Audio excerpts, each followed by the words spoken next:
தி profit நிகழ்ச்சிக்கு வரவேற்கிறோம். நம்ம மியூச்சுவல் ஃபண்ட்ஸும் பேசிட்டு இருந்தீங்க, அது எது பெஸ்ட்னு நினைக்கிறீங்க? மியூச்சுவல் ஃபண்ட் அப்படிங்கிற அதுக்கு முன்னாடி ஆரிஜின் என்னன்னு பார்த்தோம்னா இந்த கேபிட்டல் மார்க்கெட்.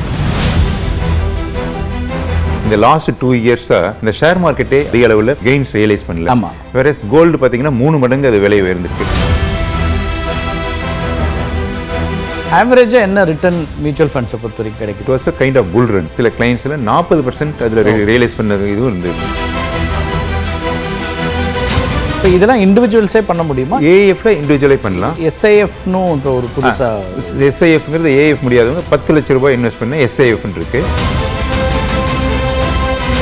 இப்போ நிறைய இடத்துல வந்து லேண்ட் அக்வயர் பண்ணுறாங்க வெவ்வேறு ரீசன்ஸ்க்காக. இப்போ வந்து ஒரு என்எல்சி லேண்ட் அக்வயர் பண்ணுறாங்க, அல்லது அரசாங்கங்கள் லேண்ட் அக்வயர் பண்ணுறது. இப்போ இதில் வந்து ஒரு காம்பன்சேஷன் அமௌண்ட் ஒன்று இல்லையா, இது வந்து டாக்ஸபிளா? இது எப்படி இருக்கும்? இதுக்கு ஒரு 2 மெத்தட்ஸ் இருக்குது. இப்போ ரீசெண்டாக ஒரு சர்க்குலரும் வந்திருக்கு உங்களுக்கு.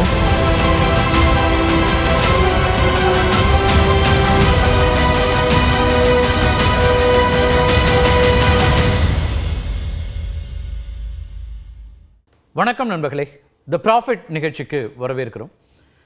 தனிநபர் முதலீட்டில் தொடங்கி பல்வேறு சந்தேகங்கள் நமக்கு இருக்கக்கூடியதாக இருக்கிறது. மாதாந்திர வருமானத்தில் இருக்கக்கூடிய ஒருத்தருக்கு, தொழில் செய்யக்கூடிய ஒருத்தருக்கு, விவசாயம் செய்யக்கூடிய ஒருத்தருக்கு அப்படின்னு பல்வேறு தளங்களில் இருக்கக்கூடிய மனிதர்களுக்கும் தங்களுடைய வரவு செலவை எப்படி நம்ம திட்டமிடுறது அப்படிங்கிறதும், சேமிப்புக்கான திட்டம், முதலீடு அப்படின்னு பல கேள்விகள் இருக்குது.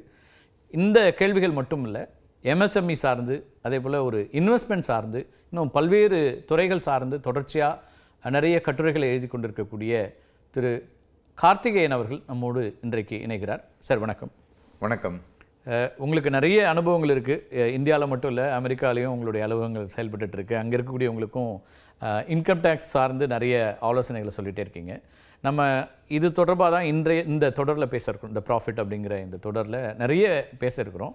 ஒவ்வொரு பகுதியாக பேசலாம். இப்போ நம்ம மியூச்சுவல் ஃபண்ட்ஸும் பேசிட்டு இருந்தீங்க, அது வந்து என்ன விதமான இன்வெஸ்ட்மெண்ட்ஸ்லாம் அதில் இப்போ நம்ம வந்து கவனிக்கணும், அல்லது எது பெஸ்ட்டுன்னு நினைக்கிறீங்க? இன்றைக்கி வந்து உங்களுக்கு மியூச்சுவல் ஃபண்ட் அப்படிங்கிற அதுக்கு முன்னாடி ஆரிஜின் என்னென்னு பார்த்தோம்னா இந்த கேபிட்டல் மார்க்கெட். ஓகே. கேபிட்டல் மார்க்கெட்டுங்கிறது தான் ஆரிஜின். கேபிட்டல் மார்க்கெட்டுங்கிறது இன்றைக்கி வந்து இந்தியாவில் வந்து கிட்டத்தட்ட ஒரு 8000 கம்பெனிஸ் வந்து லிஸ்டட் கம்பெனிஸ் இருந்துட்டு இருக்கு.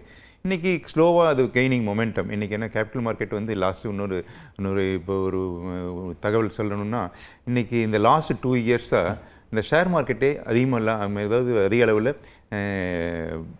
ரியலைஸ் பண்ணல, கெயின்ஸ் ரியலைஸ் பண்ணல. வேற கோல்டு பார்த்தீங்கன்னா 3 மடங்கு அது விலை உயர்ந்திருக்கு. அதனால் கோல்டு இப்போ இது வந்து ஸ்லீப்பிங் டைகர்னு சொல்லலாம் இந்த ரியல் எஸ்டேட், இந்த கேபிட்டல் மார்க்கெட். அதாவது கேபிட்டல் மார்க்கெட்டுங்கிறது ஸ்டாக்ங்கிறது ஷேர்ஸு. இப்போ லிஸ்டட் கம்பெனியில் இருக்கக்கூடிய ஷேர்ஸு.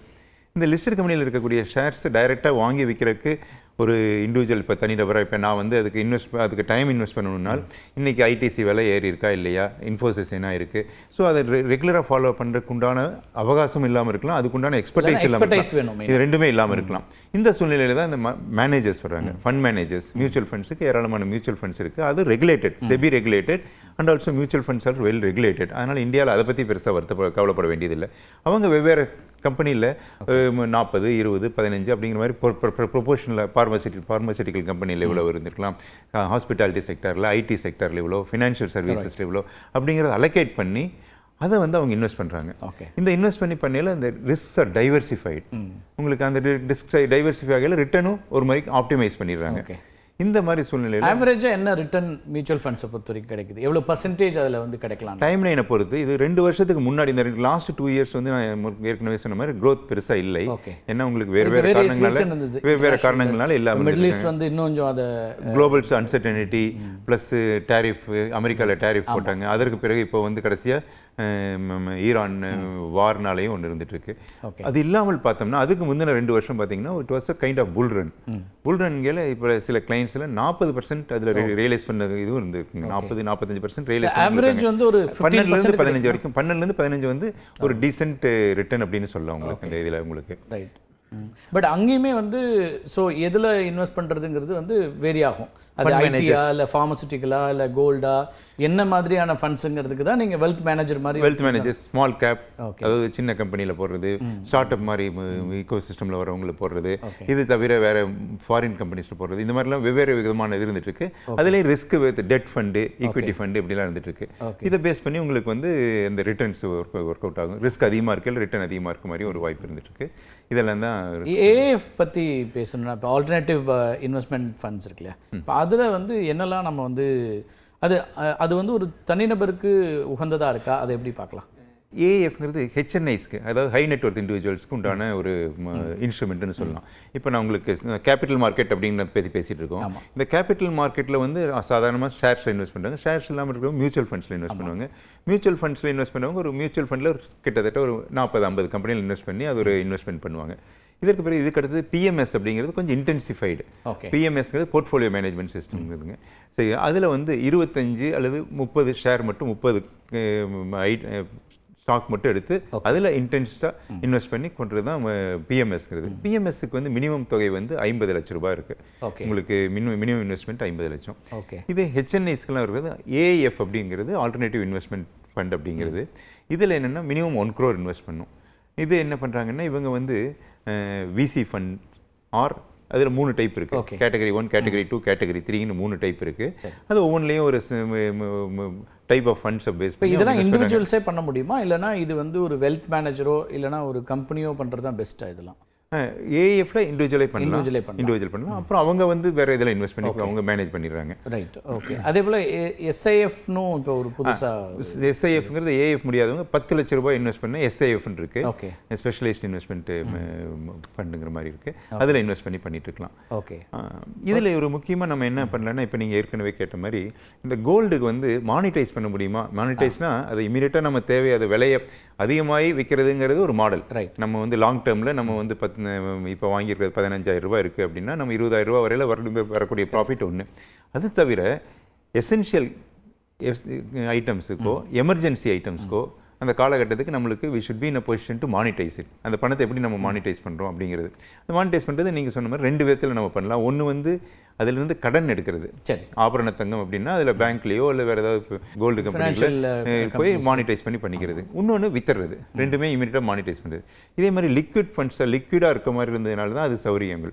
இம்மூவபிள் ப்ராப்பர்ட்டினா இன்னும் இன்வெஸ்ட்மெண்ட் அப்படிங்கிற பார்த்தீங்கன்னா இம்மூவபிள் ப்ராப்பர்ட்டி, மூவபிள் ப்ராப்பர்ட்டிஸ்னு இருக்குது. இம்மூவபிள் ப்ராப்பர்ட்டியில் லேண்டு பில்டிங் இருக்குது. லேண்டில் வந்து அக்ரிகல்ச்சர் லேண்டாக இருக்கலாம், அல்லது இண்டஸ்ட்ரியல் லேண்டாக இருக்கலாம், ரெசிடென்ஷியல் லேண்டாக இருக்கலாம்.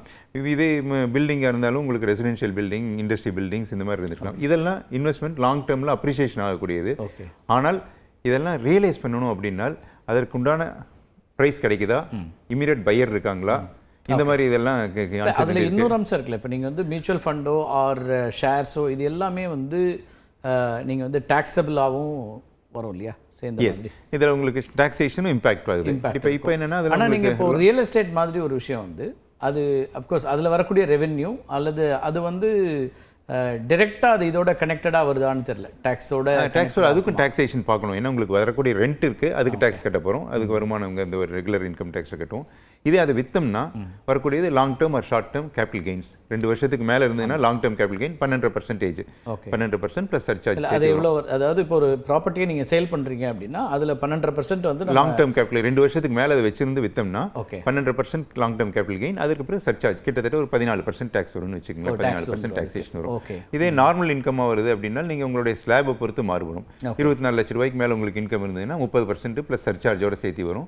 உங்களுக்கு அந்த இன்கம் வந்து 50 லட்சத்துக்கு மேலே, 1 கோடிக்கு மேலே போச்சுன்னா சர்சார்ஜ் வரும். இந்த சர்சார்ஜோட சேர்த்து வர்றது தான் உங்களுக்கு long term capital gain. So any long term capital asset, any asset விற்கல அந்த கேபிட்டல் கெயின். அசெட் வந்து நீங்கள் வந்து வாரிசு அடிப்படையில் வருதுன்னு வச்சுக்கோங்க, அது எப்படி கணக்காகும்? இல்லை, வாரிசு சரி பண்ணி கிஃப்ட் என்னுடைய ஆன்சிஸ்ட்ரல் ப்ராப்பர்ட்டி இன்ஹெரிட் பண்ணுறேன். நான் எங்கள் தாத்தாட்டு வந்து அல்லது எங்கள் அப்பாட்டு வந்து எங்கள் அம்மாட்டு வந்து நான் வந்து ஒரு லேண்டோ அல்லது எதுவும் அவங்களுடைய வில்லில் வாங்கினாலோ அல்லது அப்பான் தர் டெத் எனக்கு டிவால்வ் ஆச்சுனாலோ நான் அதுக்கு வந்து அப்போ டேக்ஸ் கட்ட வேண்டியதில்லை. அதுலேருந்து வரக்கூடிய வருமானத்தையோ அல்லது அதர் வித்து கிடைக்கக்கூடிய மூலதன ஆதாயம் சொல்லி கேபிட்டல் கெயின், அது லாங் டேர்மா ஷார்ட் டேர்மான்னு பார்த்து அதுக்கு தகுந்த மாதிரி நம்ம அதில் வந்து நம்ம இப்போ வாரிசு அடிப்படையில் வர்றது வந்து ரெஜிஸ்டர் பண்ணாலும் உங்களுக்கு இது வராதா? டாக்ஸேஷன் எல்லாமே டாக்ஸேஷன் gift உங்களுக்கு அது gift டாக்ஸ் கிடையாது. அதுக்கு டாக்ஸ் கிடையாது. வராது. உங்க பேர்ல ரெஜிஸ்டர் பண்ணுவோம். அது பண்ணல ஸ்டாம்ப் டியூட்டியும் உங்களுக்கு ஒன்றும் வராது. உங்களுக்கு அந்த 1% ஸ்டாம்ப் டியூட்டி அது வந்து ஸ்டேட் கவர்மெண்ட் கட்டுறது. இன்கம் டாக்ஸ் கட்டுறது தான் உங்களுக்கு. அது ஸ்டாம்ப் டியூட்டி மட்டும் தான் இருக்கும். இன்கம் டாக்ஸ் கிடையாது. நான் ஸ்டாம்ப் டியூட்டி ஸ்டாம்ப் டியூட்டி அது மினிமம் மட்டும் கட்டினா போறோம் உங்களுக்கு. ஏன்னா இப்ப வாரிசுகள்னும் போது 2-3 பேரா பிரியும். அப்ப உங்களுக்கு வந்து ரெஜிஸ்டர் பண்ண வேண்டிய தேவை இருக்கும் தானே. ஆமாங்க. பட் ஆனா அப்ப வந்து டாக்ஸ் வராது. அப்ப டாக்ஸ் இன்கம் டாக்ஸ் வராது. உங்களுக்கு கேபிட்டல் கெயின் இந்த ஸ்டாம்ப் டியூட்டியும் நார்மல் டியூட்டி கிடையாது. ஓகே. இப்போ இன்னொரு கேள்வி இதோட சேர்ந்து வர்றது இருக்கும். இப்போ நீங்கள் வந்து உங்களோட ப்ராப்பர்ட்டி நிலம் இப்போ நிறைய இடத்துல வந்து லேண்ட் அக்யூர் பண்ணுறாங்க வெவ்வேறு ரீசன்ஸ்க்காக. இப்போ வந்து ஒரு என்எல்சி லேண்ட் அக்யூர் பண்ணுறாங்க, அல்லது இப்போ ரோட் இன்ஃப்ராஸ்ட்ரக்சருக்காக அரசாங்கங்கள் லேண்ட் அக்யூர் பண்ணுறது. இப்போ இதில் வந்து ஒரு உங்களுக்கு வந்து லேண்ட் அக்யூர் பண்ணும்போது காம்பன்சேஷன் அமௌண்ட் ஒன்று வரும் இல்லையா? இது வந்து டாக்ஸபிளா? இது எப்படி இருக்கும்? இல்லை, இதுக்கு ஒரு 2 மெத்தட்ஸ் இருக்குது. இப்போ ரீசெண்டாக ஒரு சர்க்குலரும் வந்திருக்கு உங்களுக்கு. இந்த லாங் டேர்ம் இதுக்கு டேக்ஸ் கிடையாது அப்படிங்கிற ஒரு சர்க்குலர் வந்திருக்கு உங்களுக்கு. ஏன்னா இது வந்து உங்களுக்கு அதில் சில கண்டிஷன்ஸ் இருந்துட்டு இருக்கு உங்களுக்கு. அதனால் இது பொதுவாக டேக்ஸ் கிடையாதுன்னு வச்சுக்கலாம் நீங்கள். Okay, right. பர்சனல் ஃபினான்ஸில் நம்ம இன்னும் பேச வேண்டிய பகுதிகளும் இருக்குது. முதலீடுகள், ரிட்டையர்மெண்ட் பிளான்ஸ் பற்றியும் பேசுகிறோம். பொதுவாக வந்து எந்த வயசுலேருந்து ரிட்டையர்மெண்ட்டுக்கு நாம் ரெடி ஆகணும் அப்படிங்கிற ஒரு கேள்விகள் இருக்குது. இப்போ அதுக்கு வந்து ரிட்டையர்மெண்ட் பிளான்ஸ்லாம் என்னெல்லாம் இருக்குது அப்படிங்கிற கேள்விகள் இருக்குது. அதெல்லாம் பற்றியும் நம்ம வந்து வரக்கூடிய வாரங்களில் பேசலாம். உங்களுடைய வருகைக்கும் கருத்து பெறுவதற்கும் மிக்க நன்றி. ரொம்ப நன்றி. மீண்டும் ஒரு நிகழ்ச்சியை சந்திக்கலாம் நண்பர்களே. நன்றி, வணக்கம்.